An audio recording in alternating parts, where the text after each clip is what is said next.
మనందరికీ సమృద్ధి అంటే ఇష్టం కదండి. మనందరికీ సమృద్ధి అంటే we all like abundance, we all expect and wait for abundance. ఏ ఒక్కరు కూడా తమ జీవితంలో కొరతలతో ఇక జీవితం అంతా ఒకటే స్థితిలో ఉండాలి అని ఎవరం కూడా కోరుకోము. అలాగని కొరతలు లేకుండా మన జీవితాలు ఉండవు. కొరతలు ఆయా సమయాలలో ఆయా విధానాల్లో మనం ఎక్స్పీరియన్స్ చేస్తూనే ఉంటాం. We all experience lack in life. లేకపోవడము, కొరత అనేది మనకు తెలుసు. అది ఆహార విషయంలోనో వస్త్రాల విషయంలోనో కాకపోయినా ఏదో ఒకటి మన జీవితంలో కొరతలు ఉంటూనే ఉంటాయి. ఆయా విభాగాలలో ఆయా సమయాలలో we all experience lack in life. కానీ ఇక్కడ మనం చూసినట్లయితే 2 దోణెలు మునుగునట్లు అంటే అర్థం ఏంటంటే అబండెన్స్, సమృద్ధి వచ్చింది. ఎవరికి వచ్చింది అంటే పేతురుకి, పేతురుతో ఉన్నవారు సమృద్ధిని పొందుకున్నారు. What are the keys to experience the abundance from God? దేవుడిచ్చే సమృద్ధిని అనుభవపూర్వకంగా పొందుకోవాలంటే దాని యొక్క తాళపు చెవులు ఏంటో దేవుని లేఖన భాగంలో నుంచి ఈరోజు మనం ధ్యానం చేసుకుందాం. యేసుక్రీస్తు ప్రభువారు గెన్నేసరతు అనే సరస్సు తీరమునున్నారు. ఆయన పేతురు దోణెను ఎక్కి ఆ దోణెను కొంచెం లోపలికి త్రోయమని చెప్పి ఆ దోణిలో కూర్చుండి జనసమూహానికి ఆయన మాటలు బోధించినట్లుగా, జీవపు మాటలు ప్రకటించినట్లుగా మనం చూస్తున్నాం. పేతురు తన పనిలో తను నిమగ్నమై ఉన్నాడు. కానీ యేసయ్య వచ్చి తన దోణెను అడగగానే పేతురు ఏం చేశాడంటే, తీసుకొని ఆయన నీకంటే నాకేం ఎక్కువ. చాలాసార్లు మన దగ్గర అన్నీ ఉంటాయి, కానీ దేవుడికి ఇవ్వడానికి మాత్రం మనకి కొన్నిసార్లు మనసు ఉండదు, కొన్నిసార్లు సమయము ఉండదు. కొన్నిసార్లు అనుకుంటా ఇప్పుడే చేయాలంటే ఎప్పుడైనా చేయొచ్చులే అని ఎప్పటికీ చేయకుండా ఉండిపోతాం. తెలుసా అండి? కొన్ని చాలా చిన్న విషయాలే, కొన్ని దేవుని కొరకు మనం చాలా సులువుగా చేయగలం. ఎందుకంటే దేవుడు మనకిచ్చిన సామర్థ్యం వలన కానీ, దేవుడు మనకిచ్చిన అనుకూలత కానీ, దేవుడు మనకిచ్చిన ఆశీర్వాదం వల్ల కానీ ఆయన కొరకు ఉపయోగపడడము పెద్ద కష్టం కాదు. కానీ కొన్నిసార్లు మనం ఏం చేస్తూ ఉంటాం, ఇప్పుడు అర్జెంట్ పనులు చాలా ఉన్నాయి కదా నాకు, అవన్నీ చేసుకొని దేవుని కార్యాల కొరకు తర్వాత నేను ఉపయోగపడొచ్చులే అని కొన్నిసార్లు వాయిదాలు వేస్తూ ఉంటాం. మరికొన్నిసార్లు మనలో ఉన్న అశ్రద్ధ, ఆ తర్వాత కొన్నిసార్లు ఏంటంటే దాన్ని గురించినంత శ్రద్ధ లేకపోవడం వల్ల మనం దేవుని కొరకు వాడబడలేని అనుభవాలు మన జీవితంలో ఉంటాయి. పేతురు దోణిని యేసయ్య ఎక్కగానే పేతురు యేసయ్య కొరకు తన దోణిని ఇచ్చిన తర్వాత యేసయ్య ఆ దోణిని ఉపయోగించుకొని బహుజన సమూహానికి ఆయన మరి శ్రేష్టమైన పరలోకపు రాజ్య సంగతులు, మరి దేవుని రాజ్య సంగతులు బోధించిన తర్వాత ఇప్పుడు యేసయ్య సీమోనుతో చెప్పిన మాట ఏంటంటే 4వ వచనం, ఆయన బోధించుట చాలించిన తరువాత. యేసయ్య ఎంత గొప్ప మరి దేవుడు అంటే కేవలం ఆత్మీయ ఆహారం పెట్టి వదిలిపెట్టలేదు, శారీరక ఆహారం కూడా ఆయన దయచేశాడండి. స్తోత్రం చెప్దాం. Hallelujah. He not just takes care of our spirit but he also cares about our body. దేవుడు కేవలం మన ఆత్మీయ జీవితాన్ని గురించి, మనం ఆత్మీయంగా బలంగా ఉన్నామా లేదా దాని ఒక్కదాని గురించే ఆయన శ్రద్ధ వహించేవాడు కాదు. కానీ ఆయనకు దగ్గరగా జీవిస్తూ ఆయనను ఘనపరుస్తూ సాగే వారి జీవితంలో మన భౌతిక అవసరతలు కూడా ఆయన తీర్చే దేవుడు. ఇప్పుడు పేతురు ఏమి యేసయ్యను అడగలేదు, అయ్యా కొంచెం నా దోణెను నువ్వు ఎలాగో ఎక్కావు కాబట్టి యేసయ్య నువ్వు చేపలతో నింపు అని అడిగాడండి? అడగలేదు.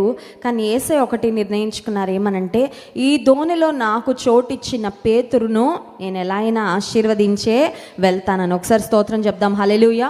యేసయ్యకు తమ జీవితంలో చోటిచ్చిన వారిని ఆయన నింపకుండా వెళ్ళడండి. ఆయన సమృద్ధిని ఇవ్వకుండా ఖాళీ బ్రతుకులుగా, ఖాళీ హృదయాలుగా మిగిల్చే దేవుడు ఎన్నటికీ కూడా కాదు. నువ్వు ఇష్టపూర్వకంగా యేసయ్యని హృదయంలోకి చేర్చుకో, ఇష్టపూర్వకంగా హృదయపూర్వకంగా యేసయ్యని నీ జీవితంలోకి ఆహ్వానించి ఆయనకు ఒక ఉన్నతమైన స్థానాన్ని, మొదటి స్థానాన్ని ఇచ్చి చూడు అంతే.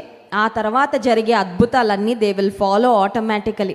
అందుకే మన సంఘంలో ఎక్కువ ఒక మాట చెప్తా ఉంటాం, ఏమనంటే యేసయ్య వెంట వెళ్తే ఆశీర్వాదాలు మన వెంట వస్తాయి. స్తోత్రం చెప్దాం. హల్లెలూయా. లోకస్తులు చేసే పని ఏంటంటే ఆశీర్వాదాల వెంట పరిగెడతా ఉంటారు, డబ్బు వెంట పరిగెడతారు, ఘనత వెంట పరిగెడతారు, పేరు ప్రఖ్యాతల వెంట పరిగెడతారు, ఇది కావాలి అది కావాలని వాటి వెంట పరిగెడుతూ ఉంటారు. కొన్నిసార్లు అవి ఇంకా ఇంకా ఇంకా ఇంకా దూరం వెళ్ళిపోతూ ఉంటాయి. సో వారు వేటి వెనకాల పరిగెడుతున్నారో వాటిని పోగొట్టుకుంటారు, దేవుని కూడా పోగొట్టుకుంటారు, దేవుని యందు ఎదగలేని స్థితిలో మిగిలిపోతారు. కానీ దేవుని పూర్ణ హృదయంతో వెంబడించి ఆయన రాజ్యమును, ఆయన నీతిని మొదట వెతికితే అప్పుడు అవన్నీ మీకు అనుగ్రహిస్తానని మత్తయి సువార్త 6వ అధ్యాయంలో యేసయ్య ఇచ్చిన వాగ్దాన ప్రకారము ఆయన వెంట వెళ్ళే వారికి ఆయన సమస్తమును అనుగ్రహించే దేవుడు. ఇప్పుడు పేతురు ధోనిని ఎక్కిన తర్వాత యేసయ్య చెప్పిన మాట, సువార్త ప్రకటించిన తర్వాత, బోధించుట చాలించిన తర్వాత 4వ వచనం లూకా సువార్త 5వ అధ్యాయము, నీవు ధోనిను లోతునకు నడిపించి చేపలు పట్టుటకు నీ వలలు వేయుడని సీమోనుతో చెప్పగా ఉన్న చోట ఉండద్దు Simon, you have to go further, ఇంకా లోపలికి. చాలాసార్లు మన జీవితంలో ఎక్కడున్నాం అక్కడే సెటిల్ అయిపోతాం. సెటిల్ అవ్వడం అంటే తెలుసు కదండి, సొంత ఇల్లు కట్టేసుకున్నామండి, అంతా చుట్టుపక్కల అందరూ అలవాటు అయిపోయారండి, అంత కంఫర్టబుల్గా ఉందండి, ఇంకా మాకు ఇంచు కూడా కదలడం. సరే, సొంత ఇల్లు కట్టుకొని భౌతికంగా సెటిల్ అయితే పర్వాలేదు, ఆత్మీయ జీవితంలో కూడా చాలాసార్లు అలా సెటిల్ అయిపోతాం. చిన్నప్పటి నుంచి 23వ కీర్తన, మొదటి కీర్తన, 91వ కీర్తన, కరోనా సమయంలో 91వ కీర్తన కొద్ది కష్టపడి నేర్చుకున్నామండి. ఇంకా అంతవరకు చాలండి. ఆత్మీయ జీవితంలో నేను పొందుకున్న ఆత్మీయమైన జ్ఞానం అంతవరకు.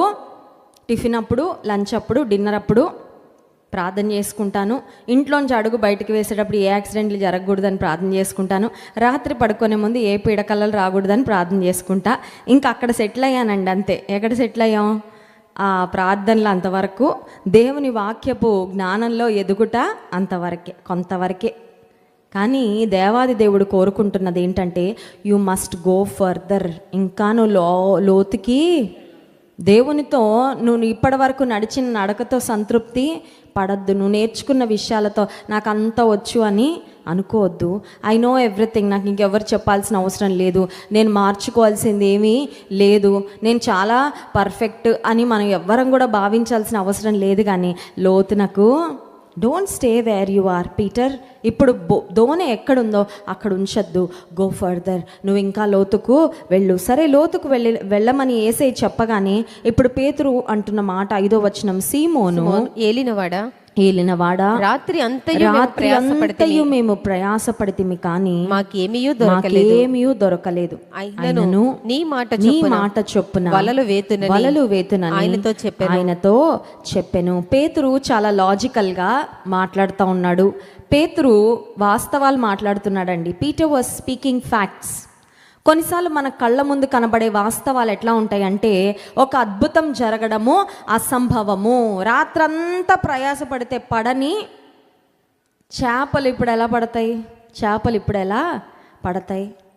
పేతురు, నాకు తెలిసిన దానికన్నా యేసయ్యకి ఎక్కువైతే తెలియదు కదా, ఎందుకంటే నేను పుట్టిందే సముద్రంలో, నేను పెరుగుతూ ఉన్నదే ఇవన్నీ నేర్చుకుంటా పెరిగాను. Because he was a fisherman, జాలరిగా పెరిగాడు, ఆ ప్రొఫెషన్లో ఉన్నాడు, అన్నీ తెలుసు పేతురుకి. కానీ పేతురు ఒకటి చేశాడండి, నీ మాట చొప్పున, నా లాజిక్ నేను ప్రక్కన పెడతాను దేవా, నా థింకింగ్ నేను ప్రక్కన పెడతాను. I will use faith and I will obey. నేను విశ్వాసాన్ని వాడతాను, విధేయత చూపిస్తాను. పేతురు దేవుని మాట చొప్పున, యేసయ్య మాట చొప్పున వలలు వేసినప్పుడు 6వ వచనం, వారు అలాగూ చేసి విస్తారమైన చేపలు పట్టిరి, అందుచేత వారి వలలు పిగిలిపోవచ్చుండగా. ఒకసారి అక్కడ ఆగుదామండి. విస్తారమైన చేపలు ఎందుకు వచ్చాయి అంటే, గుర్తుపెట్టుకోండి, వా అనే అక్షరం. విస్తారమైన చేపలు విధేయత మరియు విశ్వాసానికి ఫలంగా వచ్చే. స్తోత్రం చెప్దాం, హల్లెలూయా. ఈ సంవత్సరంలో విస్తారంగా మనం దేవుని కొరకు ఫలించాలంటే, విస్తారమైన ఆశీర్వాదాలు మన జీవితంలో చూడాలంటే ఇవి రెండు చేయాలండి. మొదటిది విశ్వాసము, రెండవది విధేయత. Even if we don't feel like doing it. కొన్నిసార్లు మనకి మనసు ఏకీభవించదు. మనసు అంటది, ఇంకాసేపు పడుకోలే, ఇంకాసేపు నువ్వు నిరాశలోనే ఉండు, నువ్వు లేవద్దు, నువ్వు దేవుని స్తుతించదు. కొన్నిసార్లు మన మనసు అంగీకరించదు దేవుని కార్యాలు చేయడానికి. కానీ దేవుని మాట చొప్పున ఆయనను ఘనపరచాలని గోల్తోనూ ముందుకు సాగినప్పుడు విస్తారమైన ఆశీర్వాదాలు, విస్తారమైన దీవెనలు ఖచ్చితంగా పొందుకుంటాం. పేతురు అన్నాడు, రాత్రంతా మేము ప్రయాసపడ్డాం. దేవుని సన్నిధి లేకుండా వారు ప్రయాసపడ్డారు. Jesus was not with them in the boat కదా. ఆ ముందు యేసయ్య వారితో దోణిలో లేరు, యేసయ్య మాట కూడా వారికి తోడుగా లేదు. కానీ యేసయ్య దోణిలోకి వచ్చి యేసయ్య మాట వారి విషయంలో ప్రకటించబడినప్పుడు ఆయన మాట, ఆయన సన్నిధి, విస్తారమైన దీవెనలు పేతురు పొందుకోవడానికి ఆస్కారము అయింది.